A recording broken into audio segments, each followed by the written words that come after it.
Are you familiar with the Cleveland altitude iron of the past? I know it's been a conversation on THP.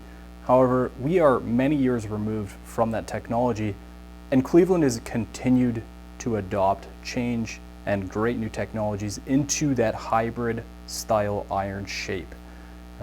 We have in front of us here Launcher XL Halo, which is a new take on that product, an incredibly progressive set, and there's so much to tell you, I barely even know where to begin. First of all, you'll see changes. I have in front of us the pitching wedge here. It is their VT sole that runs across the head, and if you look at it at address, it actually does have that traditional iron style presentation. As you move into different clubs in the set, in this case this is the 5-iron, you'll notice that we've actually transitioned into a rail system, which is incredibly beneficial for those looking for easy interaction with the turf as you remove some of that downward angle you take. And if you look at the club head at address, it does have that hybrid profile running through the back. We also have different styles of groove systems. As you notice in the 5-iron, they're a little bit wider, and moving into the pitching wedge, they're a little bit more narrow. And again, this has everything to do with how you want that club to perform as you drive the ball through and make contact. Obviously, scoring irons, you're going to want them to perform slightly differently than you do with your long irons. There's also mainframe technology, which is a very big deal for Cleveland right now. That's all about performance around the face, improving MOI overall, and supporting that ability to create great, powerful, strong contact around the face, not just in the center. It's a very big deal. They also have an 8-gram weight that's built into the top of the grip. Now this is all about that CB balancing. It's called Action Mass CB, and that supports, again, the golfer attempting to make good solid contact and finding that right balance point. In this case, it is aligned with Project X's Cypher 60-gram graphite shaft. I think right now what we'll do is head into the hitting bay. We're gonna hit some shots. I really am curious to know, and I'd love to hear in the comment section what your thoughts are on the sound profile of these. They're obviously unique. There are not a lot of irons out there that have this sort of presentation, but there are also not a lot of irons that have this much of a significant transition from your pitching wedge scoring iron to your long iron 5-iron into that hybrid profile. So let's go hit some shots. We'll talk through them, and then we'll look at the data and see how they perform here on Cleveland's Launcher XL Halo irons. Welcome to Hitting Bay. As promised, we are here with Cleveland's Launcher XL Halo irons. This is a profile that has existed in the past for Cleveland. It's something that around THP we've talked about for a while. I know Josh, hiding behind the camera right now, has been a long fan of the altitudes. This is a beautiful transition. We've talked about the stylations, what is built into the club. Now we're gonna hit some shots. I have one shot that I hit already that I liked. We'll start there and we'll hit a few more here while talking through them.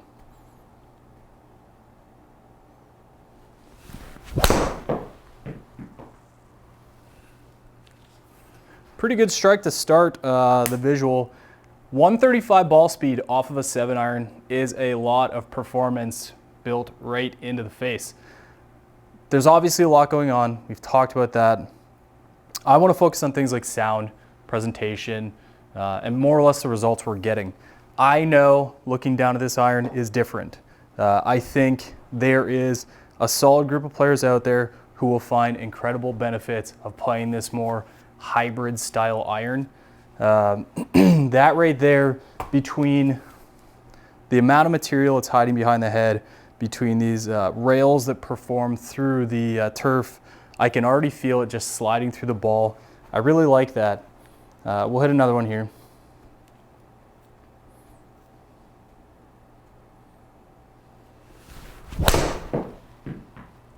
Starting that out a little bit to the left. Now, what I have been seeing here in the tech studio, this isn't my first video we've shot today. One thing I've noticed pretty consistently is I play a little bit of a fade on the inside, back to center. These irons, ever since starting to hit, getting warmed up a little bit, they really truly want to support that either straight line flight or a little bit of a draw tail.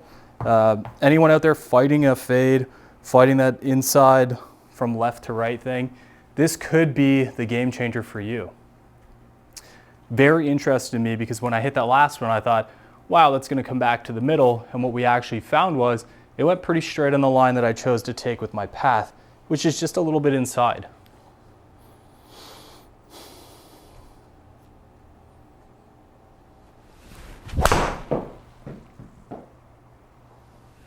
I'm not going too hard at these. The Cypher shaft is actually holding up really well for me. It's a graphite style shaft from Project X. Nice stock offering there. I think a lot of people will like it. I'm not feeling a lot of give in it, which is obviously something you're looking for, especially those who are familiar with steel. If we want to take a look a little bit at the data, the peak height of 45, spin rates of 6,500, 6,600. This is a 7-iron if I didn't mention it already. We are playing with Srixon's Z-Star golf ball. I'm gonna hit a couple more here.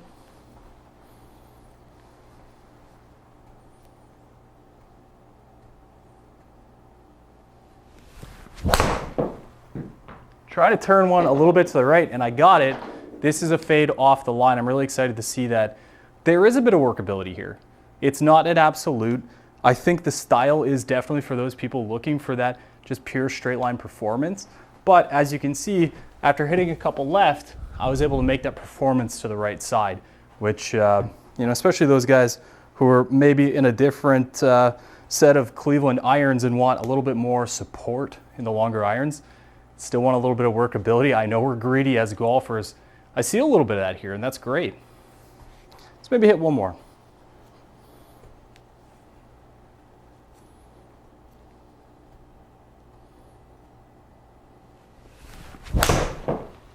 This is a good one. So this was on the toe. Again, I was expecting a big draw. In this case, the performance on the head allowed it to go relatively straight. I didn't quite hit the number I wanted to, but I'm sure when we look at the table view, speed will be down a little bit.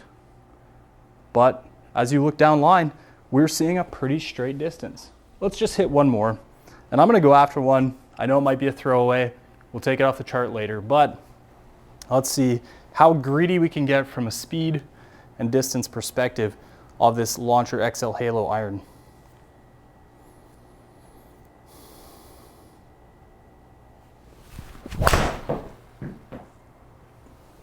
That's pretty cool. I actually hit that a little bit thin. The speed is 100% still there. I like the style here in that it's a little bit shallow from the base of the head to the top. You see a lot of these larger irons, they're very tall. And in this case, a little bit thin, but you'll see the design here is supporting that ball speed number at 135. Let's go to table view, take a look at what we have and talk through it. As promised, welcome to table view. First thing I want to talk about is ball speed. I'm excited about an average of nearly 135 mile an hour ball speed, and I think anyone out there looking for that performance, obviously this is a 7-iron, and that is a big number. I think that'll translate to everyone who plays in the club. Maybe you're not getting the kind of performance you want out of your current set.